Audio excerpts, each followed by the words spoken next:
Hello दोस्तों, मेरा नाम हिमांशु गौतम और स्वागत है आपका आपके अपने इस यूट्यूब चैनल पर। दोस्तों, मैं पहले भी आपको अलग अलग स्टूडेंट्स जिन्होंने 2022 के मेंस में अच्छा किया है उनके इंटरव्यू लेके बता चुका हूं मैं आपको। ठीक है, विकास भाई के लिए मैंने हरियाणा से 342 नंबर थे, प्रतीक भाई के लिए उनके भी 300 प्लस नंबर थे। ठीक है, तो मैं आज फिर से आपके साथ इंटरव्यू लेके आया हूँ भाई दीपक चौधरी के साथ। ठीक है, दीपक मैंने पहले भी मेरे वीडियोस में या फिर मेरे साथ फोटोज आपने देखा होगा, 2005 से मेरे साथ हैं और मेरे बचपन से काफी अच्छे दोस्त रहे हैं। और अभी ये इनकम टैक्स डिपार्टमेंट में एज ए टैक्स असिस्टेंट काम कर रहे हैं। ठीक है, पहले ग्रुप डी में थे रेलवे में, उसके बाद इन्होंने ग्रुप डी छोड़ा, टैक्स ज्वाइन किया और 22 का इन्होंने पूरी तैयारी से पेपर दिया और इनका स्कोर काफी अच्छा रहा। इनका स्कोर रहा, कितना स्कोर रहा भाई? 321 रहा है। 321 भाई का स्कोर रहा। ठीक है, तो 321 ये ओबीसी कैटेगरी से है, तो मुझे लग रहा है कि काफी अच्छा स्कोर है, काफी अच्छी इनकी रैंक आने वाली है और उनकी शायद मनचाही पोस्ट या जो मनचाही लोकेशन है उनको मिल जाएगी। तो मैं इनसे आज एक एक चीज के ऊपर, चाहे वो रीजनिंग हो, मैथ्स, इंग्लिश, जीके हो, इनके बुक्स हो, इनके टीचर्स हो, इनके नोट्स हो, पहले इन्होंने क्या गलतियां की। ठीक है, इनका पहले वाले सीजन में नंबर नहीं आया था। ठीक है, 19 या 20 में इन्होंने क्या गलतियां की कि वहां इनका स्कोर कम रह गया, नंबर नहीं आया, क्या सुधार की इन्होंने, पूरा एक ओवरऑल इंटरव्यू लेने वाला हूँ। ठीक है, इनके बुक्स के बारे में बात करूंगा और इन्होंने बहुत मेहनत की यार, पता है, मतलब मैंने पर्सनल देखा, मेरे रूममेट थे जब मैं तैयारी कर रहा था। ठीक है, तो बहुत सारी चीजें मैंने देखी, समझी कि इन्होंने क्या गलतियां, मुझे तो पता ही इनकी गलतियां, पर मैं आज इनके मुंह से सुनना चाहता हूँ कि इन्होंने क्या गलतियां की, क्या चेंजेस किए, तब रिजल्ट अच्छा मिला। ठीक है, तो दीपक भाई मैं सबसे पहले तो आपसे जानना चाहूंगा, एक तो ये वाली बात कि आप बताने के लिए फ्री हो कि आप जो भी टीचर से पढ़े हो, जो भी बुक्स आपने फॉलो की, जेन्युइनली बताना है। मैं जेन्युइनली बता हमारा और आपका सिलेक्शन हो गया और हमारी इच्छा है कि जो लोग देख रहे हैं उनका सिलेक्शन हो, उनका कम एक पर्टिकुलर कुछ बुक्स पढ़ के काफी अच्छा स्कोर कर पाए, जैसे हमने किया। ठीक है, आपने नोट्स कैसे बनाए इसके बारे में बात करेंगे। तो सबसे पहले आप बता दो रीजनिंग का, कि आपने रीजनिंग, पर्टिकुलर रीजनिंग में क्या किया, कहीं से आपने बुक्स फॉलो की, कोई टीचर को फॉलो किया, आप बता रहे हो कि आपके स्टेटमेंट वाले सारे क्वेश्चन सही है। ठीक है, और आपका स्कोर कितना रहा रीजनिंग में, एक बार इसके बारे में आप बताइए। मैंने रीजनिंग के लिए सबसे पहले जो कोचिंग में पढ़ाया था मुझे नियोन, जब मैंने ज्वाइन करी थी तब मैंने नियोन से जितने मेरे को पढ़ाया गया रीजनिंग में वो मैंने सही से फॉलो किए, उनके क्वेश्चंस बराबर किए और फिर उसके बाद जितने भी मॉक टेस्ट दिए, दो दिन के मॉक, 2 मॉक देने हो या दिन के 3 मॉक देने हो प्री के, तो वो मैंने दिए और जितने भी क्वेश्चन आते थे उनको मैं अटेम्प्ट करता था, चाहे भले थोड़ा सा टाइम ज्यादा लग जाए मगर मैं उनको पूरे तरीके से अटेम्प्ट करता था और सही करने की कोशिश करता था पूरे तरीके से। और इसके अलावा मैंने रीजनिंग में जितने भी दूसरे बच्चे मेरे से क्वेश्चन पूछते थे, जितने भी रीजनिंग के नए नए क्वेश्चन आते थे जो दूसरों को नहीं आते थे, जो मेरे पास लेके आए हैं उनको मैंने खुद से सॉल्व किया। और बस इतना ही है रीजनिंग में, तो ज्यादा कुछ नहीं है। आप प्रैक्टिस करते रहें तो सब कुछ पॉसिबल है रीजनिंग में। तो रीजनिंग का दोस्तों मैंने आपको पहले ही बताया, यही एक तरीका है, पता है, कोई टीचर की जरूरत नहीं है, कोई अलग से बुक्स की जरूरत नहीं है। प्रैक्टिस करो, जी भर के प्रैक्टिस। रीजनिंग में टारगेट हमारा क्वेश्चन सोल्व करना नहीं है, हमारा कम समय में क्वेश्चन सोल्व करना है। ठीक है, वो रीजनिंग के क्वेश्चन तो मैं आपको दूंगा, आप 1 घंटे में तो कोई भी कर लेगा, पर तुम 15 मिनट में करके बताओ तो मजे की बात है। ठीक है, तो ये रीजनिंग का था। एक और बात जो मैं आपको इस वीडियो के बीच में बताना चाहता हूँ कि जो अलग सर है, सब जानते हैं अलग सर को। ठीक है, फिजिक्स वाला, जिन्होंने मतलब नीट में काफी अच्छा वो कर रहे हैं, बहुत सस्ती कोचिंग प्रोवाइड करवा रहे हैं। ठीक है, तो उन्होंने एसएससी के फील्ड में भी उन्होंने कदम रखा है और अपना बैच जो सीजीएल 2023-24 के लिए स्टार्ट किया है ब्रह्मास्त्र 2.0 नाम से। ठीक है, तो 1499 का बैच है यार। हमने जब कोचिंग की थी ना ऑफलाइन, तो दीपक हमने 8000 का, लगभग हमने 8000 का कोर्स लिया था उस टाइम पे। ठीक है, अपना कोर्स 16,000 का था। अच्छा, हमारा 16-17 हजार का कोर्स था। ठीक है, और हमारी बाजू वाली कोचिंग में कोर्स था शायद 20,000 के आसपास का। ठीक है, पहले था कि लोग ले रहे हैं हजारों का कोर्स खरीद रहे हैं, मात्र 1500 रुपए का, 1500 नहीं 1499 का कोर्स है। उसमें भी आप अगर कूपन कोड HG100 काम में लेंगे तो 100 रुपए कम हो जाएंगे आपके। ठीक है, तो अच्छा कोर्स है। मैं पहले भी आपको बहुत सारे कोर्सेज के बारे में, बुक्स के बारे में बताया मैंने आपको, और एक अच्छा कोर्स आ रहा है फिजिक्स वाला का, तो इसके बारे में आपको बता रहा हूँ। ठीक है, साथ ही इनका जो सिलेक्शन पोस्ट फेज 11 है, ठीक है, इसका भी इनका कोर्स आ रखा है आगाज नाम से, और इन 999 का कोर्स है। ठीक है, आप चाहें तो डेमो क्लासेस देख सकते हैं। इसमें बहुत सारे आपको टेस्ट मिलेंगे, आपको पीडीएफ मिलेगी, मैगजीन्स मिलेगी, बहुत कंटेंट बहुत सारा मिलेगा। ठीक है, और हम नाम सुना है और जानते हैं कि बहुत अच्छा कर ही रहे हैं, तो उम्मीद है कि इस वाले फील्ड में भी काफी अच्छा करने वाले हैं। ठीक है, और चल भी रहा है उनका। ठीक है, तो ये एक इन्फॉर्मेशन थी जो मैं आपको देना चाहता था दीपक भाई। इसके बाद मैं आपसे पूछना चाहूंगा कि जीके के ऊपर, क्योंकि आपका जीके में भी कितना स्कोर रहा? जीके में मेरा स्कोर 38 है। 38 आउट ऑफ 75। 75, मतलब ठीक है। 22 क्वेश्चन किए थे और उसमें से 15 सही है। तो जीके का बता दो आप फटाफट से कि जीके में आपने कैसे किया? जीके में मैंने सबसे पहले जो पीडीएफ है, जितनी भी टीचर्स की इंडिविजुअल हैं वो देखी, और जो सब्जेक्ट वाइज, जैसे टॉपिक वाइज पीडीएफ हैं उनको निकाला, प्रिंट निकाला और एक एक क्वेश्चन मार्क करते हुए पढ़ा है। उसके अलावा जितने भी मॉक टेस्ट में दिए हैं क्वेश्चन, जो मुझे नहीं आते थे या जो मुझे मेरे लिए बिल्कुल नए थे, वो मैंने वो लिखे और उनको बार बार पढ़ा। इतना ही मैंने जीके के लिए किया है। इससे मेरे 15 क्वेश्चन सही हुए। ऐसा तो है कि आपने कहा जीके से थोड़ी पढ़ी थी भयंकर की हिस्ट्री स्टार्ट की, तो कोई हिस्ट्री की बुक से आप हिस्ट्री पढ़े जा रहे हो या आपने टॉपिक वाइज पढ़ाएगी? नहीं, मैंने टॉपिक वाइज पढ़े और जो मेरे कोचिंग के टाइम पे जो मैंने नोट्स बनाए थे थोड़े बहुत, वो मैंने एग्जाम के जस्ट पहले उनको पढ़ा, ताकि कोई ऐसा टॉपिक हो जो बिल्कुल इजी हो और मेरे दिमाग में नहीं आए उस टाइम पे, तो वो जो इजी क्वेश्चन आपका छूटता है वो मेरा नहीं छूटे। वो टॉपिक वाइज नोट्स के बारे में जिनके बारे में दीपक भाई बात कर रहे हैं, वो इन्हीं की राइटिंग में इन्हीं के नोट्स की पीडीएफ बना के मैं ऑलरेडी अपने टेलीग्राम पे दे चुका हूँ, ठीक है। तो जिन्हें देखनी हो टेलीग्राम पे देख सकते हैं। तो ये जीके का वो इसमें, ठीक है। अब आप बताइए जो लोगों को मुश्किल लगता है मैथ्स के ऊपर, ठीक है, कि मैथ्स में आपने कमांड कैसे की और मैथ्स में आपका स्कोर कितना रहा?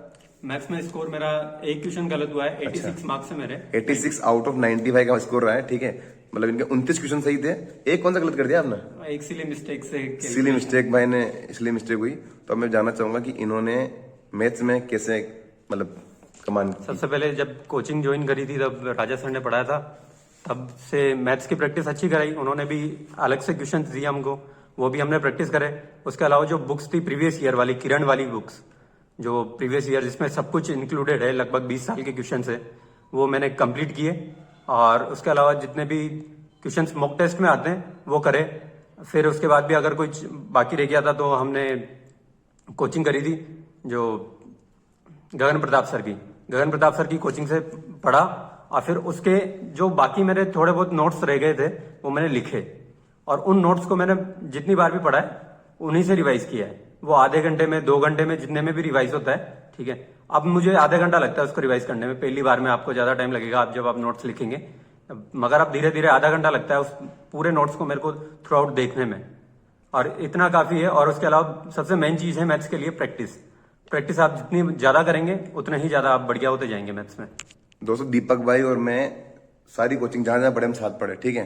मेरी राइटिंग गंदी होती है तो मैं अपनी राइटिंग के नोट्स आपको प्रोवाइड नहीं करवा पाता, तो इसलिए मैं दीपक भाई की राइटिंग में आपको नोट्स ऑलरेडी जिनके बारे में बात कर रहे हैं दीपक सर, कि दीपक भाई की आपने वो नोट्स दिए थे या फिर वो नोट्स की पीडीएफ बनाई थी, तो वो मैं ऑलरेडी आपको टेलीग्राम पर दे चुका हूँ, ठीक है। तो उसके आप टेंशन न मत, और भी कुछ बच रहा होगा तो मैं डाल दूंगा टेलीग्राम पे। अब दोस्त भाई बच रहा है आपका इंग्लिश के बारे में, ठीक है। आप भी हिंदी मीडियम थे, आदर्श विद्या मंदिर जो होती है मतलब बूंदी राजस्थान में, तो वहां से भाई पढ़े थे। उसके बावजूद इनका इंग्लिश में अभी स्कोर कितना है आउट ऑफ? इंग्लिश में स्कोर है मेरा 45 में से मेरे 40 सही है और 5 गलत है। मेरा 45 में से भाई के 40 क्वेश्चन सही थे, ठीक है, और 5 क्वेश्चन गलत हुए। तो कैसे आपने इंग्लिश में कमान पाई, ठीक है, और अच्छा आपने काफी अच्छा स्कोर है, ठीक है, तो आपने कैसे स्कोर किया है? काफी टाइम तक मेरा भी इंग्लिश में कम ही स्कोर रहा है, मगर धीरे धीरे जो मैंने नोट्स थे नियोन के, जब मैंने नियोन ज्वाइन करी थी तब से जो उन्होंने नोट्स प्रोवाइड किए वो मैंने पढ़े हैं। उसके अलावा मैंने नीतू सिंह की जो बुक है वो यूज करी है, और प्रीवियस ईयर जो ब्लैक बुक की है वो भी मैंने यूज करी है। ब्लैक बुक से जितने भी अपने ईडियम फ्रेज हैं वो मैंने पढ़े हैं, ठीक, एंटोनियम सिनोनियम सब कुछ मतलब उससे भी पढ़े हैं। और नीतू सिंह में भी जो क्वेश्चंस दे रखे हैं पीछे एंटोनियम सिनोनियम के वो भी पढ़े हैं, और नियोन की जो वर्ड पावर है वो भी पढ़ी है। एक एस्पिरेंट को कितना टाइम लगता है इंग्लिश में पारंगत होने में? अगर कोई आज स्टार्ट करता है तो वो कितना टाइम में इंग्लिश में प्रो हो जाएगा? इंग्लिश में प्रो होने के लिए आपको 3 महीने तो चाहिए। मतलब आप अभी जो मेंस होने वाला है सीधे 2023 का मेंस होना है, उसके पहले कोई प्रो हो सकता है अगर आज से अच्छे से स्टार्ट करे? आप केवल अगर एरर वाले जो क्वेश्चंस हैं उसके लिए तो आपको ग्रामर आना ही चाहिए। ग्रामर के जो रूल्स हैं वो आपको आने चाहिए। उसके लिए तो बहुत सारे टीचर 3 महीने में आराम से पूरा कोर्स करा देते हैं, और अभी जिस हिसाब की इंग्लिश आ रही है थोड़ा इजी आता है तो आपकी आराम से हो जाएगी, 3 महीने 3.5 महीने में हो जाएगी। अच्छा, एक इम्पोर्टेंट चीज यार, मॉक टेस्ट। बहुत से लोग कहते हैं वीक में एक ही लगाओ, आराम से मॉक को चलने दो, ज्यादा मॉक पे ध्यान दो मत, तो एंड में लगाना। बहुत से कहते हैं कि डेली के 2-3 दिन लगाओ। आपका क्या था, मतलब आपने मॉक टेस्ट को कैसे लिया, इसके बारे में बताओ। मैंने मॉक टेस्ट को बहुत सीरियसली लिया। प्री का पेपर होने के बाद से केवल एक दिन जो मुझे ट्रेवल में लगा, उसके बाद मैंने डेली मॉक दिया है। डेली मतलब बिल्कुल एक भी दिन ऐसा नहीं निकले जब आपने मॉक नहीं दिया हो। क्या सारे प्रीवियस ईयर थे? सारे प्रीवियस ईयर नहीं थे, जो लाइव टेस्ट आते थे वो भी थे, जो ऑलिव बोर्ड पे आते हैं, टेक्स्ट बुक पे आते हैं, टेक्स्ट बुक के जो 30 टेस्ट थे उनके नए वो भी दिए, और टेक्स्ट बुक ने जो प्रीवियस ईयर बेस्ड बनाए वो भी दिए। और टेक्स्ट बुक का अच्छा बात यह था कि इस बार जो उनके जीके के क्वेश्चंस थे वो बढ़िया, बिल्कुल सेम पैटर्न वो एग्जाम में मिला है, इसलिए उससे बढ़िया प्रैक्टिस हुई। और टेक्स्ट बुक के लगभग मैंने 50 टेस्ट दिए हैं इस साल मेंस के लिए। तो दीपक भाई ने बहुत सारी चीजें बताई, कुछ बातें पर्सनल कि यार आपने पहले क्या गलती किया आपने यार, अगर आप होशियार हो, सीधी सी बात है, आपने अभी सीजन में काफी अच्छा स्कोर किया है, 321 काफी अच्छा स्कोर है यार ओबीसी में, बहुत शानदार, ठीक है। पहले आपने क्या गलती की कि आपको सिलेक्शन नहीं हो पाया यार, और मेरा हो गया, अपन साथ पढ़े थे, मतलब कोई ना कोई डिफरेंस आपको लगता होगा। तो एक बार आप शेयर करो कि आपको क्या लगता है कि आपकी क्या गलतियां थी जो आप चाहते हो कि अब के आगे के 2023 वाले 24 वाले और स्टूडेंट ना करें। पहले तो आपको पढ़ने के लिए काफ़ी टाइम चाहिए, ठीक है। आप कोई सी अगर जॉब कर रहे हैं तो आपको ऐसी जॉब करनी है जिसमें आपको टाइम मिले। तो मैंने शुरू में जब ग्रुप डी ज्वाइन कर ली तो मुझे इतना टाइम नहीं मिलता था, फिर भी मैं लगभग 3 से 4 घंटे फिर भी रात को सोने के पहले 8 बजे से 12 बजे तक पढ़ता था, मगर उससे इतना नहीं होता है।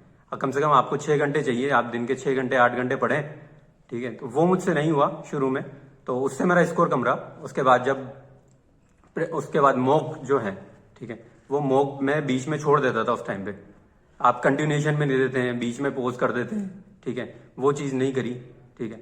और उसके अलावा सबसे ज़्यादा इंपॉर्टेंट चीज़ है कि मॉक जितने दे सके उतने दें।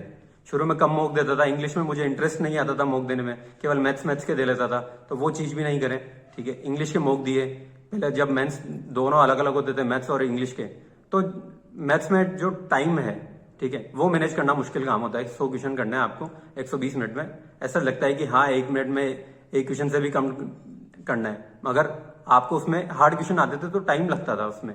तो मुझे जिन क्वेश्चन में टाइम लगता था वो ज्यादा लगता था, मतलब 3 से 4 मिनट लग जाते थे किसी क्वेश्चन को करने में। तो उनमें जल्दी करने के लिए जो अप्रोच चाहिए, ठीक है, उस चीज में सुधार किया। और वो चीज अभी जो है, अब आप डिफिकल्ट क्वेश्चन भी देंगे तो 1.5 मिनट 2 मिनट से ज्यादा नहीं लगेगा। तो उस चीज में काफी सुधार किया और उसी की बदौलत अभी ठीक मार्क्स हैं। तो दोस्तों ये थे हमारे साथ दीपक भाई, इन्होंने लगभग आपको हर तरीके से सारी चीजें बताने का प्रयास किया है, ठीक है। इन्होंने बुक्स बताई है, टीचर से बताए हैं, हमारे यहाँ मतलब मैं ऐसा नहीं करता कि यार इसका नाम लो उसका नाम मत लो, जहां जहां से पढ़ा है ओपनली नाम लो, क्योंकि आप लोगों को भी सही चीज पता चलनी चाहिए, ठीक है। तो सब कुछ इन्होंने बताया, काफी अच्छा स्कोर रहा है। सबसे पहले तो दीपक भाई का धन्यवाद कि इन्होंने अपनी चीजें शेयर की, अपनी जो थी मतलब जो बुक्स वगैरह अपनी स्ट्रेटेजी थी वो बताई आप लोगों को, और लगभग हमारी स्ट्रेटेजी दोनों की सेम थी, ठीक है। इनके मैं बताऊं कि कुछ गलतियां जो थी वही थी कि इन्होंने एक तो मॉक पे ध्यान नहीं दिया स्टार्टिंग में, ठीक है, वरना आज के 1 साल पहले 2 साल पहले जॉब ले लेते अच्छी वाली। इन्होंने, अगर आपके घर में जॉब की जरूरत नहीं है, आप एक अच्छी फैमिली से हो, तो ज्वाइन मत करो, एक्सटेंशन ले लो। अगर आप टीए में सिलेक्शन हो रहा है या रेलवे में ग्रुप डी में कहीं भी सिलेक्शन हो रहा है आपका, तो आप एक्सटेंशन ले लो यार, 3 4 5 6 महीने का मिलता है, वो ले लो, ज्वाइन मत करो, ठीक है। तो वो चीज ध्यान रखो।